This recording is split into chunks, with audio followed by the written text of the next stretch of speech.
મુદ્દાની વાત કરીએ તો હવામાન વિભાગ દ્વારા સુરત સહિત દક્ષિણ ગુજરાતમાં ફરી કમોસમી વરસાદની આગાહી કરતા ખેડૂતોમાં ચિંતા ફેલાઈ ગઈ છે।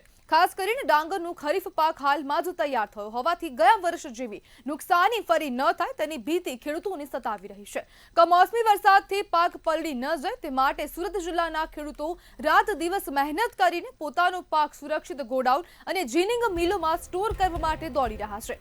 ઓલપાડ સહિતના વિસ્તારોમાં જીનિંગ મિલ બહાર ટ્રેક્ટરોની લાંબી કતારો લાગી ગઈ છે। ખેડૂતોને પાક ઉતારવા માટે 15 થી 18 કલાક સુધી લાઇનમાં ઊભા રહેવું પડી રહ્યું છે।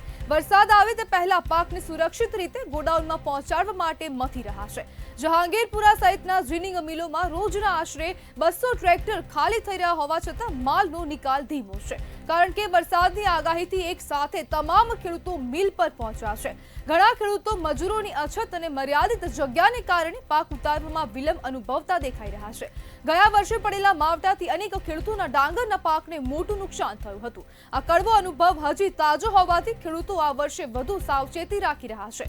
ખેડૂતોએ સરકાર અને વહીવટી તંત્રને અપીલ કરી છે કે પાકનો ઝડપી નિકાલ થાય, ગોડાઉનમાં મજૂરોની સંખ્યા વધારવામાં આવે અને મિલોમાં રાઉન્ડ ધ ક્લોક કામગીરી શરૂ કરવામાં આવે। અને જે પ્રમાણે હવે વરસાદની આગાહી કરવામાં આવી છે અને આ ભર શિયાળામાં હવે ચોમાસું ફરીથી જામ્યું હોય તેવા દ્રશ્યો પણ સર્જાયા છે। જ્યારે મિલોમાં 24 કલાક કામગીરી શરૂ કરવા માટે ખેડૂતો દ્વારા અપીલ કરવામાં આવી રહી છે અને એક તરફ આ જે ગોડાઉન છે, મિલો છે, ત્યાં મજૂરોની અછત જોવા મળી રહી છે અને તેને જ પગલે ખેડૂતોને ભારે હાલાકી પડી રહી છે। દક્ષિણ ગુજરાતમાં ફરી કમોસમી વરસાદની હવામાન વિભાગે આગાહી કરી છે, જેથી જગતનો તાત હવે મુશ્કેલીમાં મુકાયો છે, ચિંતામાં મુકાયો છે અને જેમનો તે પાક છે તેને સુરક્ષિત સ્થળે ખસેડવા માટે તજવીજ કરી રહ્યો છે।